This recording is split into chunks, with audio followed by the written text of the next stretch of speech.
Hello, I'm Peter Colleen, a former police officer and now a professional counselor with the Bureau of Alcohol, Tobacco, Firearms and Explosives. I've had the privilege of serving you, the employees, for well over 20 years, so I know firsthand that suicide is a growing problem for all of us in the ATF family.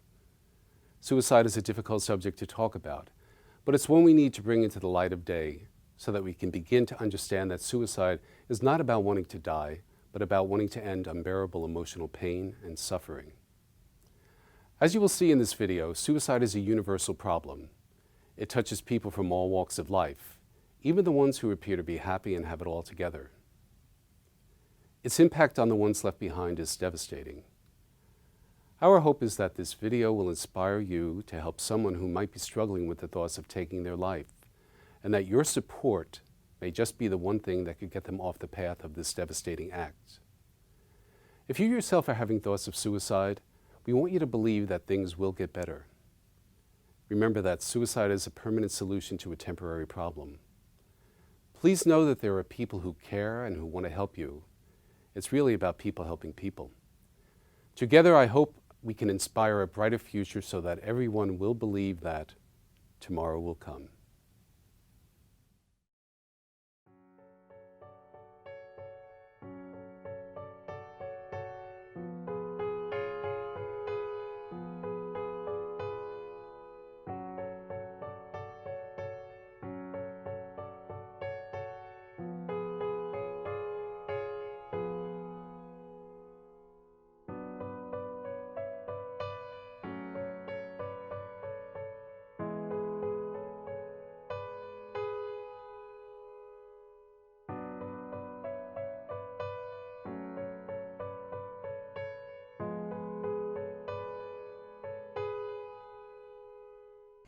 On the day of his suicide, I did not detect any problems. He was quiet, but he kept everything very private within himself. So I had no idea that he was suffering or that he was having issues.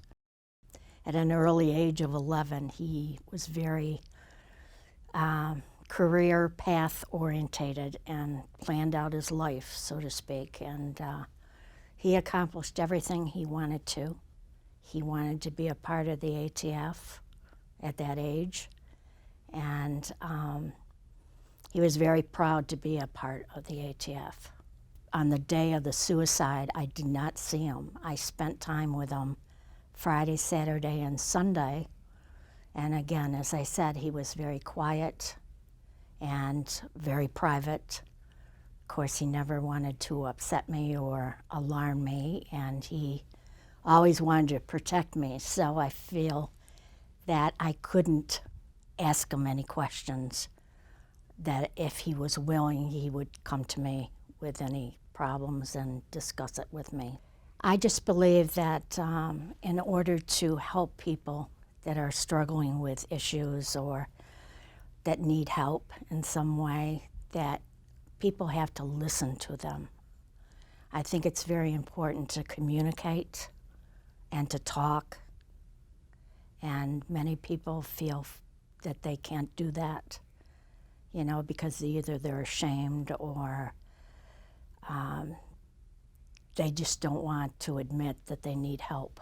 There is treatment available, and I strongly encourage them to seek out training or counseling or whatever they need. To hold it inside is very, it's not good for the individual. My situation, it does get easier, they say. Of course, I am 15 months down the road, so I'm still going through the grieving process. It was quite a shock, I have to admit. Jeff was obviously struggling, but I did not know it. And I wish I had, because I feel that maybe I could have helped him. There is hope for people to go on. Many feel that they can't go on. They've considered suicide themselves. But, you know, in the long run, you have to look ahead And everybody is given a choice in their lives. And unfortunately, it was Jeffrey's choice to take his life. And as a victim, we have a choice also, whether to go on to try and be positive and make it more successful for other survivors to go on. And I just feel that my goal is to make it better for other people.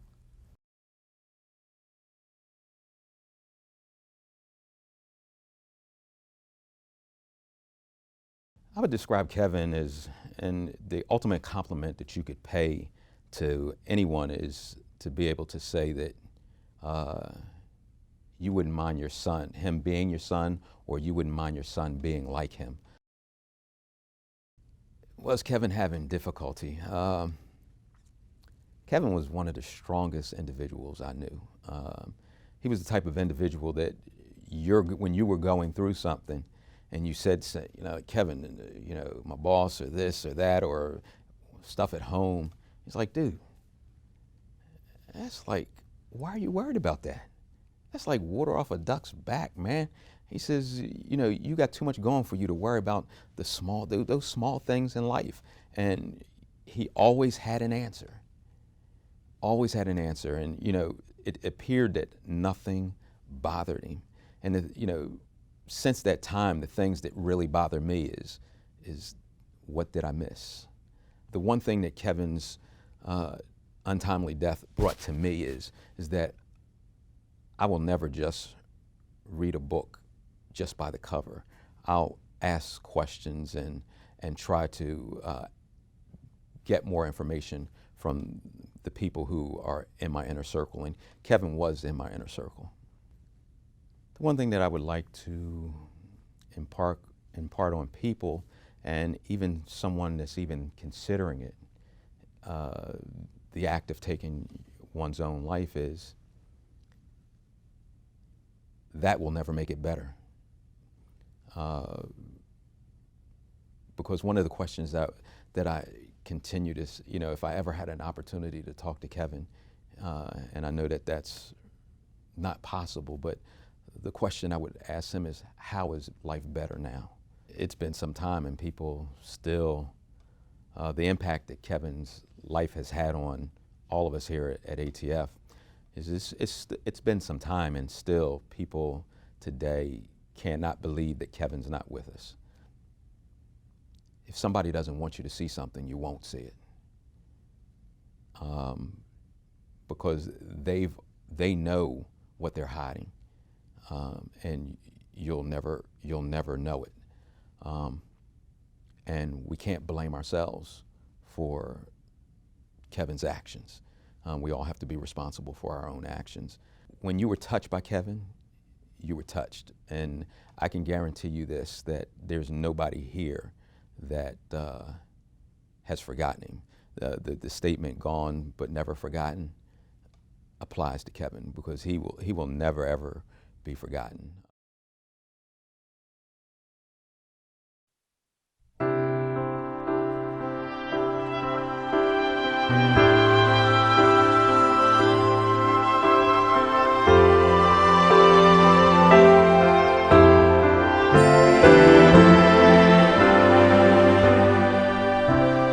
Oh, we never know where life will take us.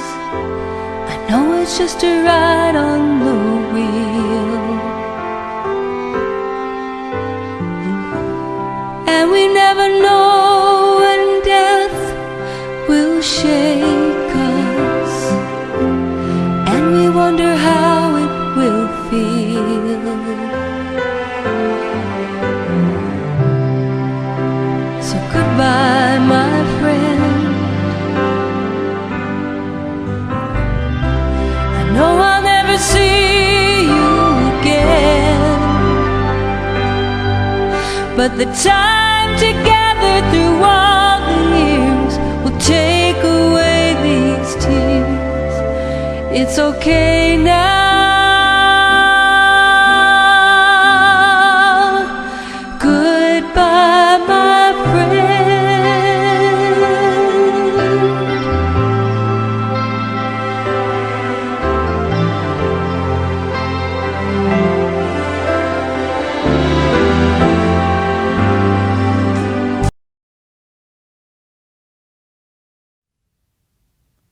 Hi, I'm Tom Brandon. The pictures you saw are the faces of some of our coworkers, as well as family and friends of our employees. Their deaths were a tragedy. Each left behind a community who loved and cared for them and missed them tremendously. We are at an epidemic level of suicide in our society. Yet this final action is preventable. Many resources are available.